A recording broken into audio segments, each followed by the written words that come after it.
የጮቄ ሰንሰለታማ ተራራን መልሶ በማልማት የቱሪስት መዳረሻ ለማድረግ የማስተዋወቅ ስራ እየሰራ መሆኑን በምስራቅ ጎጃም ዞን የስናን ወረዳ ባህል ቱሪዝምና ስፖርት ጽሕፈት ቤት አስታወቀ።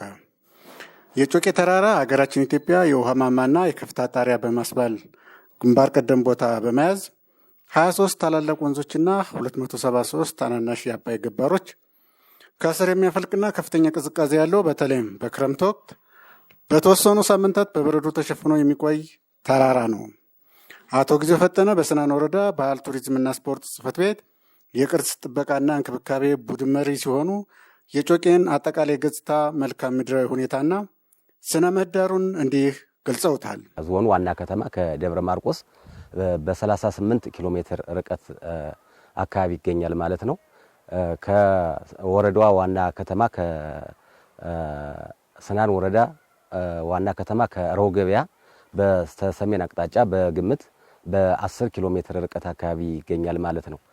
እንግዲህ ይሄን ብለን ጮቄ ምንድነው ስያሜው እንዴት ተሰጠ የሚለውን ስናነሳ ጮቄ ስያሜውን ያገኘው በአካባቢው ቋንቋ ጮቄ ማለት ቀዝቃዛ አማ ቦታ ማለት ሲሆን ስለዚህ ከዚህ በመነሳት ጮቄ ማለት እርጥበት አዘል ቀዝቃዛ ቦታ የሚል ሲሆን ስለዚህ ከዚህም በመነሳት ስያሜው የሚያመለክተው እርጥበት አዘል ቀዝቃዛማ ቦታ የሚል ስያሜ ይኖረዋል ማለት ነው።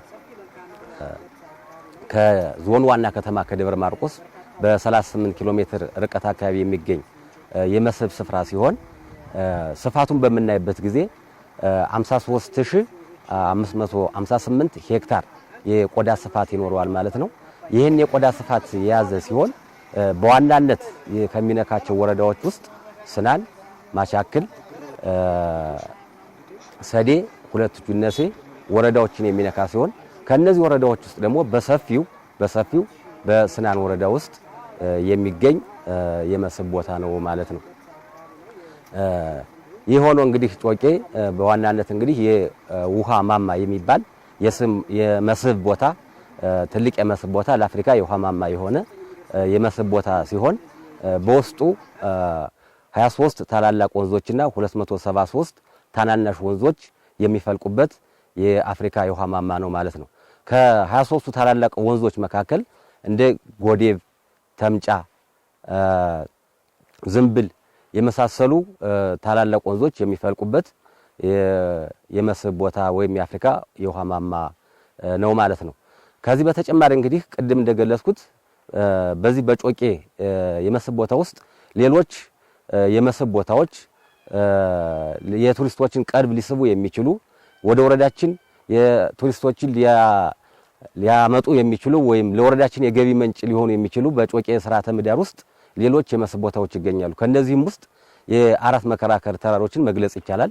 እንግዲህ እነዚህ ተራሮች ምንድናቸው የሚለውን ስናይ ተስያሜያቸው ወይም ከስሙ በመነሳት ስናይ የእያንዳንዱ ስያሜ የተሰጠው ያው ከአራቱ የተራሮች የመጣ ስያሜ ማለት ነው።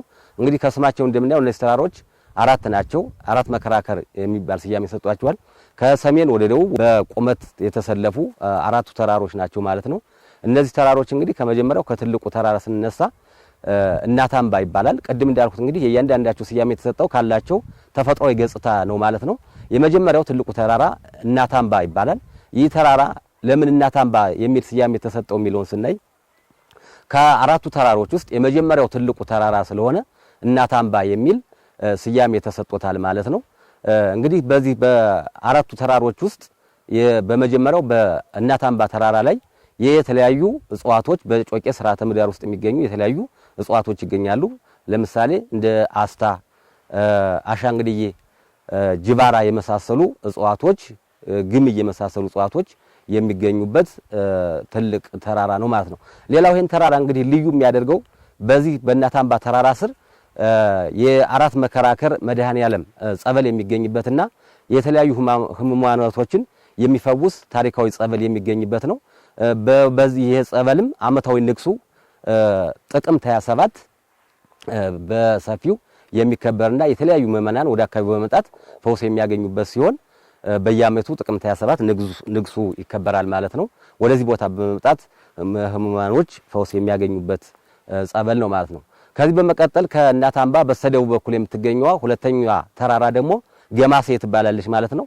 ይቺ ተራራም አሁንም ገማሴ የሚል ለምን ስያሜ ተሰጣት የሚለውን ስናይ በተፈጥሮ ለሁለት የተከፈለች ተራራ በመሆኗ ገማሴ የሚል ስያሜ ተሰጥቷታል ማለት ነው። ቅድም እንደገለጽኩት በዚህ ተራራ ላይም ቅድም የዘረዘርኳቸው እጽዋቶች እንደ አስታ፣ ግምይ የመሳሰሉ እጽዋቶች የሚገኙባት ተራራ ናት ማለት ነው። ሌላኛው አሁንም በዚች ከገማሴ በስተደቡብ በኩል የምትገኘዋ ተራራ ቁሊጣምባ ትባላለች።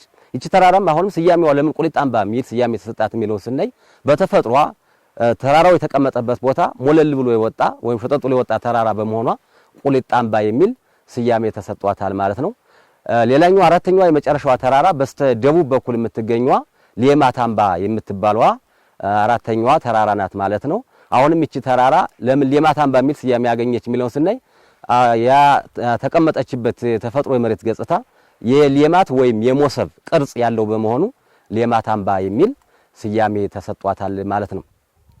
ሌላው እንግዲህ አሁንም በዚህ በጮቄ በትልቁ የመስህብ ስፍራ ከሚገኙ ታሪካዊ የመስህብ ቦታዎች አንዱ የሆነው የላሊበላ ዋሻ ወይም የላሊበላ ጅምር ፍልፍል ህንጻ የሚባል ዋሻ ይገኛል ማለት ነው። ይህ ዋሻ የሚገኘው ከእናታምባ ቀድም ከገለጽኩት ተራራው ከትልቁ ተራራ በስተ ሰሜን በኩል በሸዋ ኪዳነ ምሕረት ቀበሌ ወይም አሙሲት ገበያ በሚባለው ገበያ ላይ ይገኛል ማለት ነው። ይህ ዋሻ እንዴት ተጀመረ? ምንድነው ታሪካዊ ዳራው የሚለውን ስናይ ንጉስ ላሊበላ እንግዲህ የላስታ ላሊበላን ከመገንባታቸው በፊት ይህንን የላስታ ላሊበላን በዚህ ስፍራ ለመገንባት ጀምረውት የነበረ ዋሻ ወይም ጅምር ፍልፍል ህንጻ መሆኑን ያመለክታል ማለት ነው። በመሆኑም እንግዲህ ንጉስ ላሊበላ ይህንን ፍልፍል ህንጻ ከጀመሩ በኋላ የአካባቢው ማህበረሰብ ለስራ ባለመስማማቱ ወይም የመስሪያ ህንጻቸውን መሳሪያቸውን እየወሰደ ስላስቸገራቸው ይህንን የጀመሩትን ፍልፍል ህንጻ ወይም ዋሻ በመተው ወደ ላስታ ላሊበላ በመሄድ የላስታ ላሊበላን ህንጻ እንደጀመሩ ታሪኩ ያስረዳል ማለት ነው። ከአባቶች ያገኘነው መረጃ ይህን ይመስላል ማለት ነው። ይሄ ሲሆን እንግዲህ ሌላው ጮቄ እንግዲህ የተለያዩ እጽዋቶችና የዱር እንስሳቶች መገኛ ነው ማለት ነው። የስርዓተ ምህዳሩን በምናይበት ጊዜ ሰብ አፍሮ አልፓይንና አፍሮ አልፓይን የሚባል ስርዓተ ምህዳሮች መገኛ ሲሆን በዚህ ጮቄ ጥብቅ የማህበረሰብ ስፍራ ውስጥ እንግዲህ ታሪኩ እንደሚያስረዳው የተለያዩ ብርቅዬ የዱር እንስሳቶች መገኛ እንደሆነ ታሪኩ ያስረዳል ማለት ነው። የነ ቀይ ቀበሮ የነ ጭላዳ ዝንጀሮ ታሪካዊ መገኛ ቦታ እንደሆነ ታሪኩ ያስረዳል። በመሆኑም እንግዲህ የደረሰበት ባለው የመራቆት አደጋ እነዚህ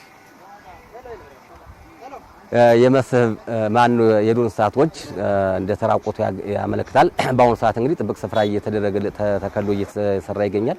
በመሆኑም እነዚህ ለጥፋት የተደረጉ የዱር እንስሳቶችን ወደ ቀድሞ የስርዓተ ምህዳር ሁኔታ የመመለስ ሁኔታ ይገኛል ማለት ነው። ከነዚህ የዱር እንስሳቶች በተጨማሪ በአሁኑ ሰዓት እንደ ሚዳቆ፣ ተራ ዝንጀሮ፣ ጅብ የመሳሰሉ የዱር እንስሳቶች የሚገኙበት የመስህብ ቦታ ነው ማለት ነው። ሌላው በዚህ ጥብቅ የማህበረሰብ ስፍራ ከ85 በላይ የሚሆኑ የእጽዋት ዝርያዎች ይገኛሉ። ቅድም ተጠቃቅሳቸው የነበሩ እጽዋቶች ማለት ነው። እንደ ኮሶ፣ አስታ፣ ጅባራ፣ ግምይ የመሳሰሉ እጽዋቶች የሚገኙበት የመስህብ ቦታ ነው ማለት ነው። ይሄ ነው እንግዲህ ጮቄ በተመለከተ ይሄን ይመስላል ማለት ነው። ቅድም እንደገለጹት እንግዲህ ከዚህ ተጮቄ በተጨማሪ በወረዳችን ውስጥ ሌሎች የመስህብ ቦታዎች ይገኛሉ ማለት ነው። ከነዚህ ውስጥ እንግዲህ በወረዳችን ከሚገኙት ሌሎች የመስህብ ቦታዎች ደብረ ዘይት ማህፈደ ማርያም ቤተክርስቲያን ትገኝበታለች ማለት ነው። ይቺ ቤተክርስቲያን ከወረዳው ከስናን ወረዳ ዋና ከተማ ከረው ገበያ በስተምስራቅ አቅጣጫ በ13 ኪሎ ሜትር አካባቢ የምትገኝ ታሪካዊ ቤተክርስቲያን ናት ማለት ነው።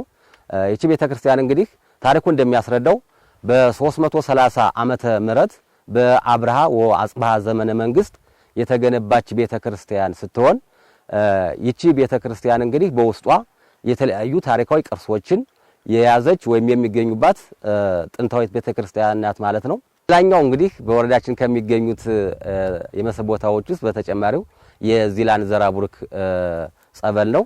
ይህ ጸበል እንግዲህ ቢጠልቁት የማይጎል ሞልቶ የማይፈስ ታሪካዊ ጸበል እና የተለያዩ ህሙማኖችን የሚፈውስ ጸበል ነው ማለት ነው። ይህ ጸበልም በአመት 2 ጊዜ ንግሱ ይካሄዳል ማለት ነው። ጥር 13 እና ጥቅምት 13 እየተከፈተ ጋኑ እየተከፈተ ለህሙማኖች ፈውስ እያስገኘ ይገኛል ማለት ነው። ሌላኛው በወረዳችን ከሚገኙ የመስህብ ቦታዎች በተጨማሪ ከሰማይ የወረደ መስቀል ይገኛል። ይሄ መስቀልም በወለቄ ቤተክርስቲያን በቅዱስ ደብረገነት ቅዱስ ሚካኤል ቤተክርስቲያን የሚገኝ የመስህብ ቦታ ነው ማለት ነው። እነዚህና ያልተጠቃቀስኳቸው የመስህብ ቦታዎች በወረዳችን የሚገኙ የመስህብ ቦታዎች ናቸው። አመሰግናለሁ። የጮቄ ሰንሰለታማ ተራራን መልሶ በማልማት የቱሪስት መዳረሻ ለማድረግ የማስተዋወቅ ስራ እየሰሩ ስለመሆናቸው የሚናገሩት ደግሞ የስናን ወረዳ ባህል ቱሪዝምና ስፖርት ጽሕፈት ቤት ኃላፊ ወይዘሪት ስንታየው ይልቃል ናቸው። የስናን ወረዳ የጮቄ ተራራን ጨምሮ በርካታ የቱሪስት መስህብ ባለቤት ስለመሆኑም ኃላፊዋ ይናገራሉ። የጮቄ ተራራን የተለያዩ የሚዲያ አማራጮችን በመጠቀም ከወረዳው የጮቄ ማህበረሰብ ጥብቅ ስፍራ ጽሕፈት ቤት ጋር በጋራ በመሆን የማስተዋወቅ ስራ እየሰሩ መሆኑንም ወይዘሪት ስንታየው አብራርተዋል። እንግዲህ ወረዳችን ማለትም ስናን ወረዳ የበርካታ ተፈጥሯዊና ሰው ሰራሽ ቅርሶች ባለቤት ናት። ከነዚህም ቅርሶች መካከል የጮቄ ወይም የጮቄ ሰንሰለታማ ተራራ አንዱ ነው። ይህንንም ያው ለማስተዋወቅ ከአጋር አካላት ጋር ማለትም ከጮቄ ማህበረሰብ ጥብቅ ስፍራ ጽሕፈት ቤት ጋር በጋራ በመሆን እያስተዋወቅን እንገኛለን። እንግዲህ ያው ጮቄን በጋራ ለማልማት ያው ሁሉም የህብረተሰብ ድርሻ ሰፊውን ድርሻ መውሰድ ያስፈልጋል። ይህንም ሲባል እንግዲህ ጮቄ ያው ከፍተኛ የቱሪስት መስህብ የሚሆን ቦታ ስለሆነ ሌሎች ድርጅቶችም ያው በጥናትና ምርምር ጮቄ ላይ ያለውን አሁናዊ ጉዳት እንዲሁም ደግሞ ያሉትን ቅርሶች በተመለከተ በጥናት ለማረጋገጥ መጠይቅ ለአካባቢው ማህበረሰቦች በመበተን ያው እያሰባሰቡ ይገኛሉ ማለት ነው። እንግዲህ በቀጣይ ያው የቱሪስቶችን ቀልብ ለመሳብ በፊት እንደገለጽኩት የተለያዩ ሎጆችን እንዲሁም ደግሞ ቱሪስቶች ያው ሊዝናኑበት ወይም ደግሞ ሊያርፉበት የሚችሉ ሆቴሎችን፣ ሞቴሎችን እንዲሁም ደግሞ ሌሎችንም አስፈላጊ ግብዓቶች ማሟላት ይጠበቅብናል ማለት ነው።